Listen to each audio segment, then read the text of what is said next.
اعوذ باللہ من الشیطان الرجیم بسم اللہ الرحمن الرحیم سورہ زخرف 43 نمبر سورہ 25واں پارہ آیت نمبر 36 چوتھے رکوع کا آغاز بسم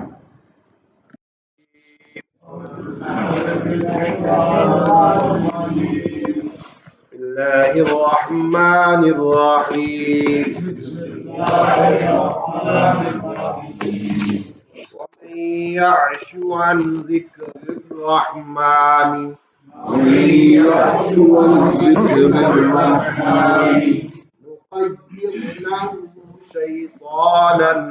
نقيض له شيطانا فهو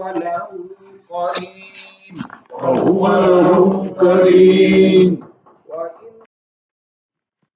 اعوذ باللہ من الشیطان الرجیم بسم اللہ الرحمن الرحیم اشہد ان لا الہ الا اللہ واشہد ان محمدا عبدہ ورسولہ اللہ اکبر استغفر اللہ رب زدنی علما رب اشرح لی صدری ویسر لی امری واحلل عقدۃ من لسانی یفقهوا قولی الحمدللہ رب العالمین والصلاۃ والسلام علی رسولہ الکریم درود شریف سے پڑھ لیجیے اللہم صلی علی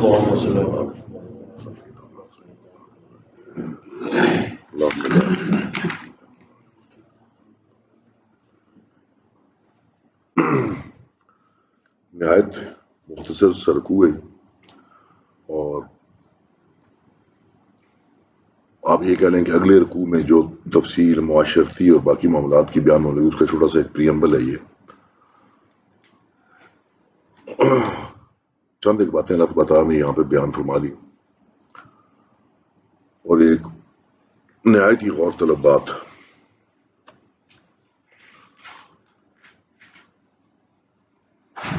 اور جو کوئی آنکھیں چرائے رحمان کی یاد سے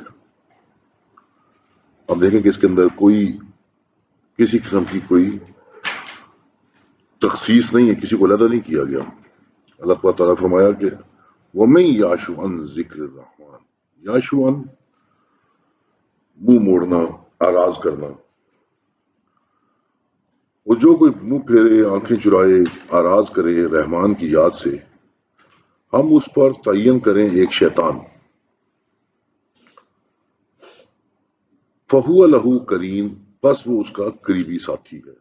قرین پہلے بھی ہم پڑھ چکے ہیں پچھلے صورت کے اندر، وہ ایک فرشتے کا ذکر تھا کہ فرمایا کہ ایک قرین ہم مقرر کرتے ہیں، ایک قریبی ساتھی، پرسنل فرشتہ مقرر کرتے ہیں۔ یہاں پہ اللہ نے فرمایا کہ پھر ایک پرسنل شیطان مقرر ہوتا ہے اس کے ساتھ۔ یہ جو بھی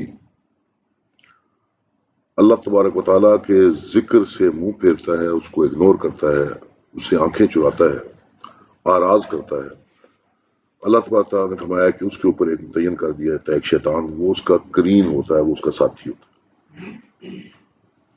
تو ہمیں یہ پتہ لگا کہ ایک قرین تو فرشتہ ہے اور ایک قرین ایک شیطان جو ساتھ مقرر ہوتا ہے،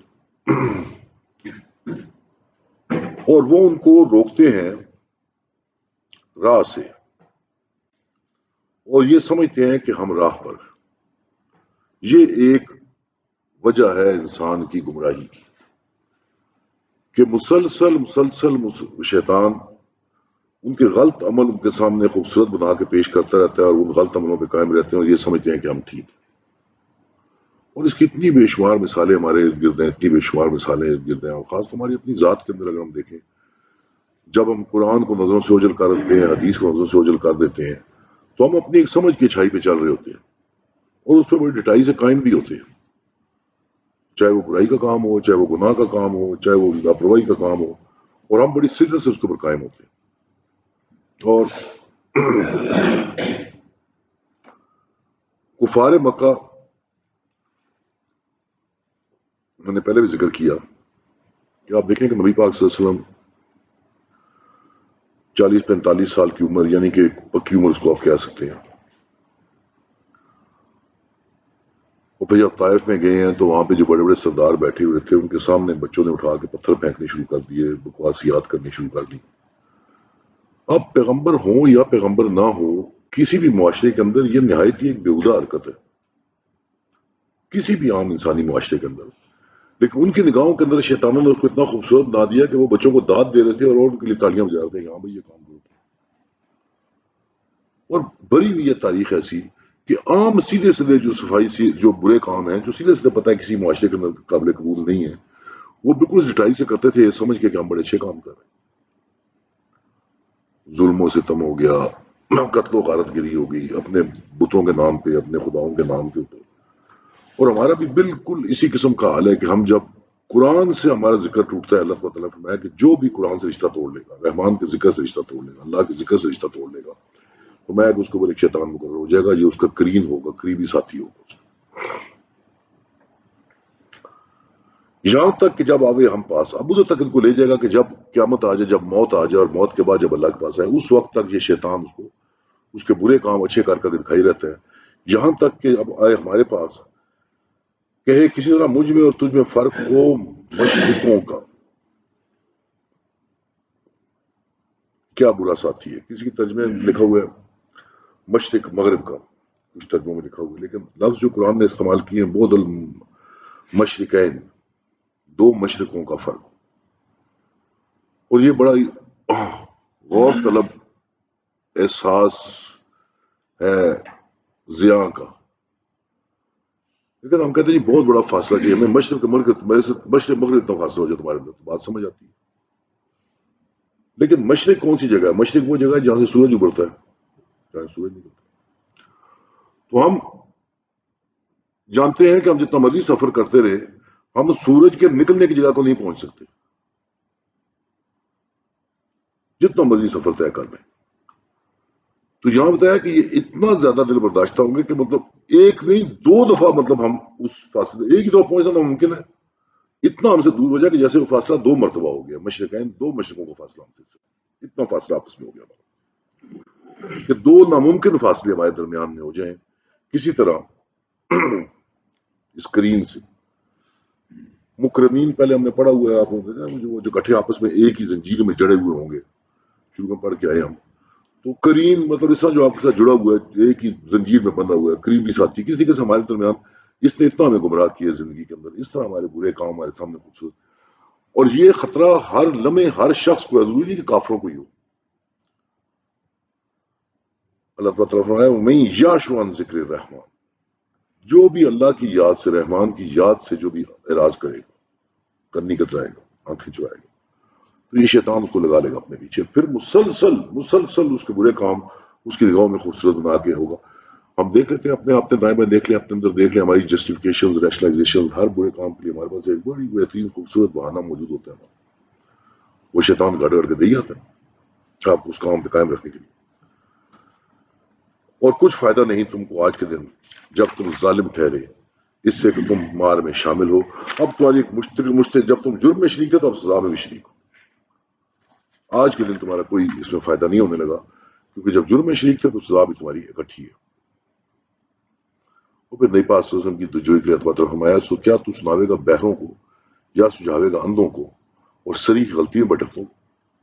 کیا آپ ایسے لوگوں کو ہدایت دے سکتے ہیں کہ ایسے لوگوں کو آپ راہ دکھا سکتے ہیں جو بہرے ہیں، جو مطلب اندھے ہیں، جو دیکھ نہیں رہے، بہرے ہیں، آپ کی بات سن نہیں رہے، اس پہ دھیان نہیں دے رہے، اور سراسر غلطی بھٹکے ہوئے ہیں، ضلال مبین ہیں، بھٹکتے ہوئے غلطیوں میں اور بھٹکتے جا رہے ہیں۔ اور پھر اللہ تعالیٰ نے اپنا ایک قاعدہ بیان کیا، پھر اگر کبھی ہم تجھ کو لے گئے ذہب بی، کہ اگر ہم تجھ کو یہاں سے لے گئے، جہاں سے چلے گئے، ہم کو ان سے بدلہ لینا، آپ کی موت واقع ہوگی، آپ کی ہجرت ہوگی، تو پھر ان پہ تباہی آئے گی۔ ان پہ تباہی نہ آنے کی وجہ یہ ہے کہ آپ پیغمبر ان کے اندر موجود ہیں، اور وہ آپ یہ قانون اللہ کا آپ نے دیکھا ہے سارے قرآن کے اندر، آپ دیکھا ہے حضرت نوح کا، صالح کا، شعیب کا، جب پیغمبر رخصت ہوتا ہے تو پھر پیچھے تباہی آتی ہے۔ جب تک پیغمبر موجود رہتا ہے تو اس قوم کے اوپر تباہی عذاب نہیں آتی۔ فرمایا کہ پھر اگر کبھی ہم تجھ کو لے گئے تو ہم کو ان سے بدلہ لینا، یا تجھ کو دکھا دیں، یا کم از کم یہ ہو کہ دکھلا تو سکتے ہی ہیں جو ان کو وعدہ دیا ہے، تو یہ ہمارے پاس میں ہے۔ مقتدر قدیر ہوتا ہے کنٹرول رکھنے والا یا قابو کرنے والا، یا مقتدر اس سے زیادہ، مطلب آپ یہ سمجھ لیں کہ ایبسلوٹ کنٹرول، ہمیں بالکل مکمل کنٹرول دسترس حاصل ہے اس بات پہ کہ کم از کم کچھ نہیں آپ کو دکھائی دیں کہ جو ان کے ساتھ ہونے لگے. سو تو مضبوط رہے اس پر جو تجھ کو حکم آیا، تو ہے بے شک سیدھی راہ پر. نبی پاک صلی اللہ علیہ وسلم آپ اس وحی پہ، اس ذکر پہ، اس قرآن پہ مضبوط رہیں جو آپ کی طرف آیا ہے، اور بے شک آپ بالکل سیدھے رستے پہ ہیں. اور یہ مذکور رہے گا تیرا اور تیری قوم کا کیا چیز؟ وَإِنَّهُ لَذِكْرٌ لَكَ وَلِقَوْمِكَ. کس بات کا ذکر ہوگا؟ کیا کہہ رہا ہے اللہ تعالیٰ؟ اور یہ مذکور رہے گا تیرا اور تیری قوم کا کیا چیز؟ کیا چیز مذکور رہے گی نبی پاک صلی اللہ علیہ وسلم آپ کی اور آپ کی قوم کی؟ کس چیز کی بات کر رہا اللہ؟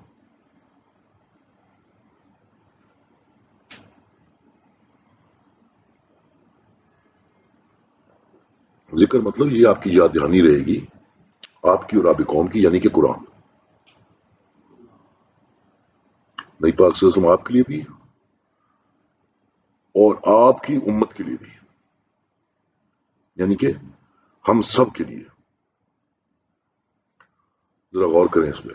وَإِنَّهُ لَذِكْرٌ، اور یہ آپ کی ایک یاد دہانی ہے، ایک ذکر ہے، لَكَ آپ کے لیے، وَلِقَوْمِكَ اور آپ کی قوم کے لیے. یہ قرآن ایک یاد دہانی ہے، ایک ذکر ہے آپ کے لیے اور آپ کی قوم کے لیے.